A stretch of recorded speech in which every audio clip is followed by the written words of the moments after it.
Hey book nerds! I'm here to address one of my most frequently asked questions. Where do I get ARCs? How do I get ARCs? How come you get so many ARCs? Well, to answer you guys, I am a book blogger and I have a blog where I post reviews and I conduct author interviews and a lot of bookish content, and I join a lot of these memes like Top 10 Tuesday hosted by the Broken the Bookish, or Waiting on Wednesday, or Stacking the Shelves, which I show book hauls and I hop from blog to blog commenting on them. So essentially, I am a book blogger, and I have been for about 2 years now. I am going on my 3rd year. So how I came to be in the book blogging community, I just was assigned by my online editor to write a review. And when I posted my first review, I believe it was catching fire. I posted it on chapters.indigo.ca's community site, and I noticed one person had a name and her site's title, so I was curious, and I ended up going to her profile and seeing that she had a blog, and I checked it out and I was like completely surprised. There was this huge community about people talking about books, and for me to even find it, it was just the most random thing ever. So that's how I started. It was Wendy from A Cupcake and Latte, and I'm pretty sure most people know about her. She is a Canadian blogger, and she doesn't blog anymore, which is unfortunate, but she's the one who started me to get on this train, and I haven't been able to stop since. So it is essentially a huge undertaking because we receive all of these books for review, and I work with a lot of Canadian publishers like Simon & Schuster Canada, or Penguin Canada, and HarperCollins Canada, and who's the other one? HBG, which is Hachette Book Group Canada, and sometimes Thomas Allen and Limited, which is a smaller publisher. And I have all of these contacts that I've amassed over the years I've been blogging, and all of them are different. So for example, Simon & Schuster will send out a newsletter where you get to pick books that are up for review. So these publishers have a very limited amount of ARCs, and ARCs are advanced reader copies, as you guys know, and we get to email back the publisher and be like, I want to request these titles. So essentially these emails come and go randomly. They come quarterly or seasonally, or just really random ones. Each of my publisher contacts are different. Sometimes I have publicists also, as well as the blogger contact. So I have 2 contacts sometimes. I get like a huge landslide of books. They're usually from publicists. So they essentially give me unsolicited copies. As you can see that, for example, in my last video haul, I got a whole bunch of books from Random House. So all those books come in, and yeah, they're not books that I have requested to review, so I don't have to read them. I can usually pass them on, or do a giveaway. So I want to show you the difference of some of these books. So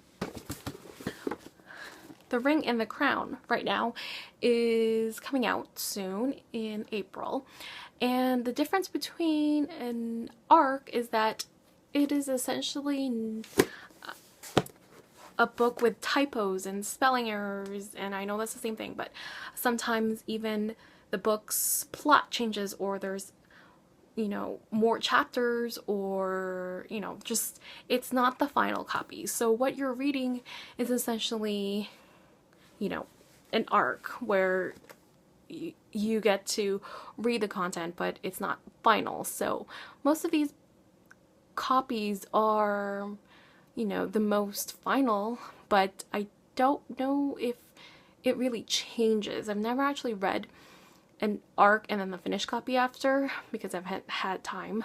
But if you want to know the difference, is they're essentially paperback and they're bound, as most arcs are. They would have a date here, and then they will have a badge here where it says it's an arc and it's uncorrected, and you cannot sell these because essentially publishers create these for free, so they don't receive anything except reviews, and reviews can come from bloggers or the media, which are magazines and newspapers, and actual reviewers from Kirkus to Shelf Awareness, so people who are paid essentially. We create buzz about it before its release, and sometimes it is a great job, but you know, sometimes it's also very, very overwhelming and stressful.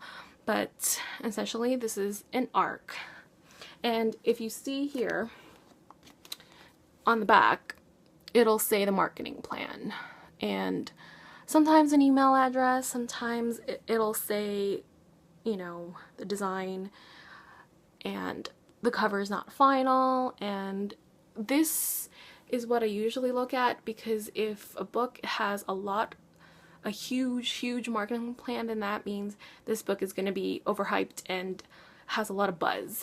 And I also check out how the publishers package their arcs, because, for example, I've been seeing a lot of The Winner's Curse, and it was in this beautiful box with a cute little sword that bloggers have been using as a bookmark. So when I see something that is packaged beautifully, I know to keep an eye on it. So that is one. And this essentially is a galley. It has no cover whatsoever. It is bound, but it has all the information on the back. Now this is from Random House Canada. So this is a galley, and it has a spine as well. So this is more of a pre-bound kind of advanced reader, but I think the key word here is that it's a galley because it has no cover. I think that is the difference. And sometimes I will receive a manuscript, which is just essentially printed pages where the book is not finalized. It's just literally a huge stack of paper, and the book is inside, and it's bound by like a ring binder, and then sometimes the cover is not there, or the cover is actually printed on it. So sometimes I receive manuscripts as well. I'll post a picture somewhere. I think I have one on my Instagram. It was the Fifth Wave, and I don't really receive them as much, but when I do receive a manuscript, I also take note that it is one where the publisher is really excited about, because they sent that to me. And then another example I wanted to show you is that this is The Vendor Secret. Now this is an arc as well, but as you can see, this is going to change because this isn't the final cover. They'll change it to something else, and I'll show you the picture where they have changed it to show you the difference. So this is essentially the finished copy. As you can tell, it's completely different. It has the kind of steampunky, what is it called? Is it a moth, or is it, I don't remember what these are called. Dragonfly? I'm not sure. But it's different, right? As you can see. So sometimes it changes that way.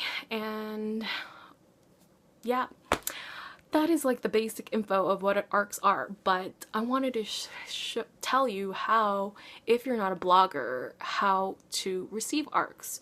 So you can receive them through blogger giveaways. Sometimes if you follow bloggers, they will give out a whole bunch of ARCs because they want to get rid of them and they don't want to throw them out. I actually do throw some out or recycle them because there's no space or no one wants them. So it's expensive to send. If someone wants them, they will have to pay for shipping, and yeah, I eventually have to give them away because there's just so many of them. And you can follow publisher's Twitter's account and their Facebook account. Sometimes they give them away if you're not, you know, essentially a blogger. I believe you can win them from actual bookish communities like GOODREADS, but it's really hard to win one from there. If you're not a reader, if you're not a blogger, you can do trades with one. Sometimes I do that. If you guys are interested, just let me know below, because I do have a lot of ARCs that I give away, and for me it is hard to give them away because I'd have to meet with them, and then it's just like this whole organization thing that I have to do.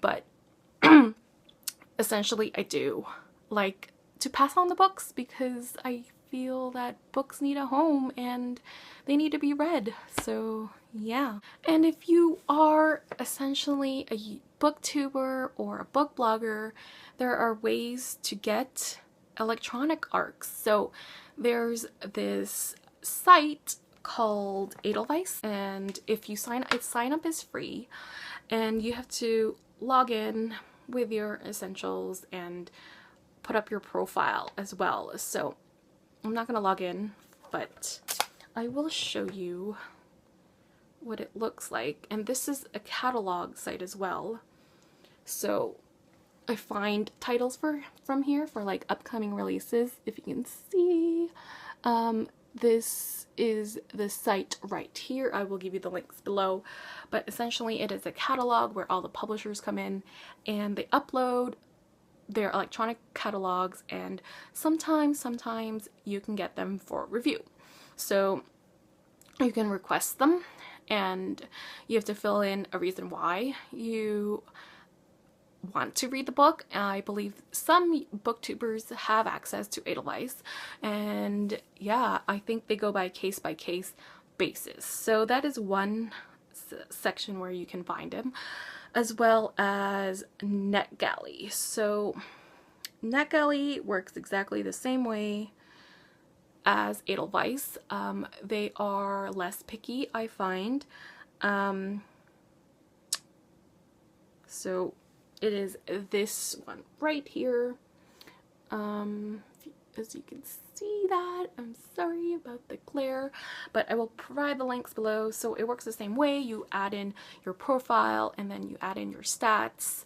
I'm not sure if booktubers are allowed in this one. I am not sure. It's so new to me, but I will add in more to my book bloggers newbie guide, because there's a section where I want to add in more tips and tricks for Edelweiss and NetGalley. So there is a lot to take in when you become a blogger, because essentially all of the time and the energy and the reading and all the books, and sometimes publishers even invite you to events and to interview authors. It is sometimes like a full-time job. I find that it could be really busy and I get really stressed, but it's also worth it. I know we don't get paid. I essentially do a lot of those contest giveaways out of my pocket, but yeah, I love books so much, so I just like sharing the book nerd love. So I hope that really answers your questions about ARCs and where to get them. If you have any more questions about anything that has to do with book blogging, publishers, or ARCs, or how to even start a blog, let me know and I'll answer. So hope you guys find this useful, and I'll see you next time. Bye!